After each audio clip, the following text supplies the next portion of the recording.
so swiftly comes the night. Christians must get busy, there is work to do. Here's an urgent task awaiting you. Souls are crying, men are dying. Won't you lead them to the cross? Go and find them, help to win them when the lost at any cost.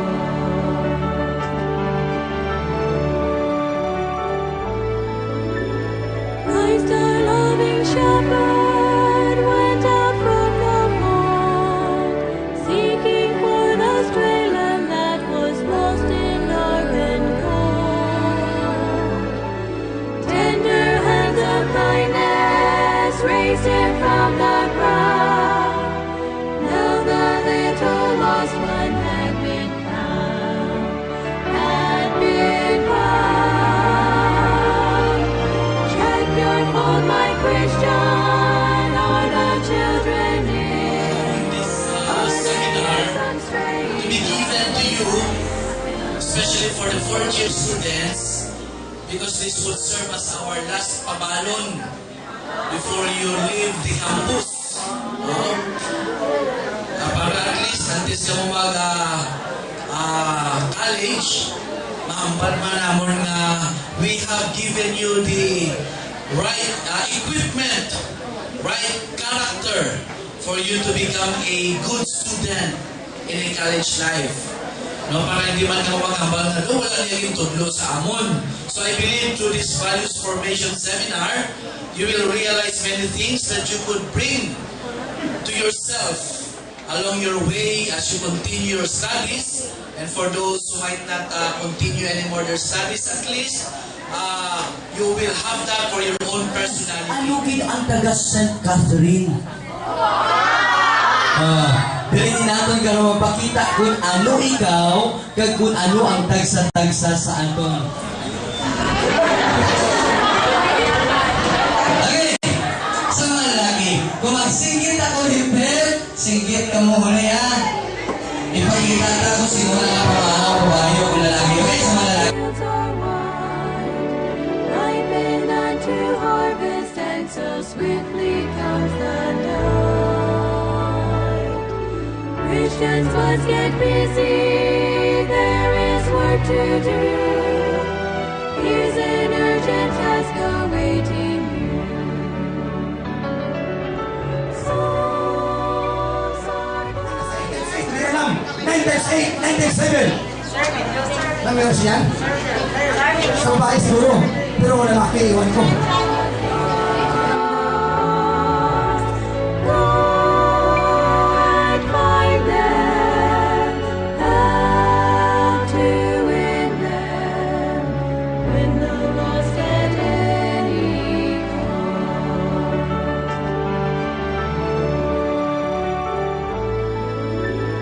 Christ, our loving shepherd, went out from the fold, seeking for the stray lamb that was lost in dark and cold. Tender hands of kindness raised him from the ground. Now the little lost one. Mag-eskwela, no? Magpangabudlay sa atong mga pagtuon. Para ano? Okay. So paano ka magtuon? Magtuon bila ka mo, yan. Kasunog gilay. Medyo hindi ano na ka-intense ninyo mga pagtuon. So pinangunan natin gali, na pangabudlayan ta, ang isa ka bagay na gusto natin ma-labuon sa aton nga kabuhi. So anong bolsinganan sila? Bolsinganan sila na mag Work to do. Here's an urgent task awaiting you. Souls are crying, men are dying. Won't you lead them to the cross?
para ano? Para ipakita lang naman sa inyo na palanggan ng mga mo. Pinagapati kami nga kamo ang pag-asa sa ating nasyon. Kabay tagal nyo nga value. Para nga maglain man ang dalan sa mga pagkabuhi. Una nga naghatag value sa atong kabuhi, atong ginikanan, ikadua, atong mga teachers. Pero may aray sa kapersona nga sobra-sobra naghatag value sa atong kabuhi. Ano? Ang Diyos. Huwag nga hatag niya, yung bukto nga na para sa imong sa akong para kita may paglaw na kita magkanto dito sa lugar na aman niya para sa akin. Lugar ano? Lugar ano? Christians must get busy. There is work to do. Here's an urgent task awaiting you. Souls are crying, men are dying. Won't you lead them to the cross? Na mga desisyon, personal na desisyon na gusto niya matulong si Kristo Jesus yan ikusol. Kaya sa sinukamot, ang sinulang magbalot kay Kristo Jesus. Sige, kaya sa sinukamot, ang gusto lang magbalot kay Kristo Jesus. Ang magbalot, taasan. Kung gusto mo matulong si Kristo, taasan. Para makita kayo mga sige, taasan. Ito siya sila. That was lost in love and gold. Tender hands of kindness raised him from the ground. Now the little lost one had been found. May mga mula. O, sa'yo rin na mula. Okay lang ako na sa likod. Okay lang. Okay ako na. Base mabisi ka dito kung ano pang aking ko sa inyo. Kinaibo ko lang ikay bawang talang ako. Okay? So, dito ka ng tulog na kanan.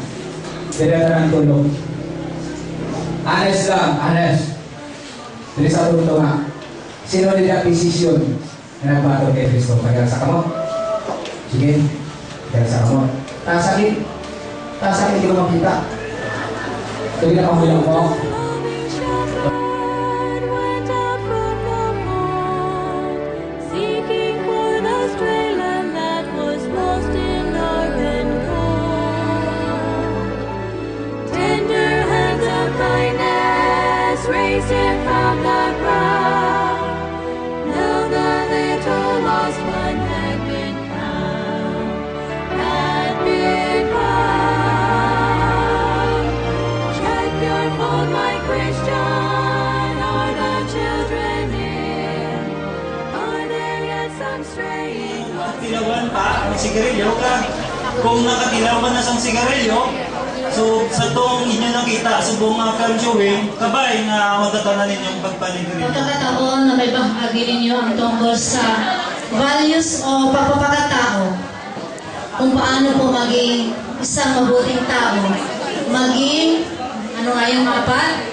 Magka-Diyos, magkakayasan, magkabayan. So pahalagaan po natin yun yung ating baunin. Lalo tigit yung mga fourth year, no? Yun yung ating dadalhin sa mga tayo mag-aral or pupuntahan or pupunta. Babaunin natin yung apat na haligi yun. Ano? Maibahagi natin sa mga kung saan ang kailangan din mga paano maging isang tunay na anak ng Diyos. No? At lalo tigit sa pag-aaral natin, siya natin dalhin yung mga natutunan natin sa buong umaga nito. So sir, thank you very much po. At napakaraming natutunan namin sa umaga nito, mga babaon ng aming mga estudyante. Okay, so once again, good morning. As I witnessed the way you gave this seminar to the students, no, I myself am impressed because first, this activity is a voluntary service in which I am very much impressed because at the first that you approached me, it was not about finances, but it's about your service that you are willing to render, in which I am very much thankful. And as I witness your the way you gave the seminar and the session, I noticed that the students became so interested because I heard you giving them issues that they could relate. That's why nakita ko na interesado sila kasi tama, tinamaan sila. The issue is regarding their personal problems, social problems, and the difficulties that they are encountering while they are having this high school life, no? And so, what I can say about the group is, well, facility-wise, you are also equipped. That really shows your willingness to give service kasi kamo mismo, may mga dala kayo na gadgets to make it easier for us na nag-accommodate sa inyo. And then speaker-wise, I am impressed with the speakers because you can get the attention of the students. Sabi nga kanina doon, narinig ko na baka nagtataka kayo bakit mga hindi matatanda nagbibigay, bakit young? It's because the young ones can relate also to the young students. So napakaganda ng idea nyo, napakaganda ng style nyo, at I could say na hindi kayo boring na magsalita.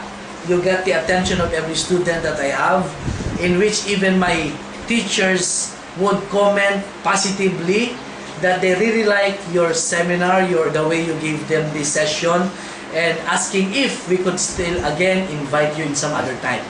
So with this, I am very thankful as the school head of this institution, St. Catherine Academy. Thank you very much, and I hope that you would do this and untiringly, and of course, may God bless you to this activity that you are giving, and may the good Lord grant you the good health so that you could continue giving your services and rendering your services anywhere you are, anytime. Thank you very much.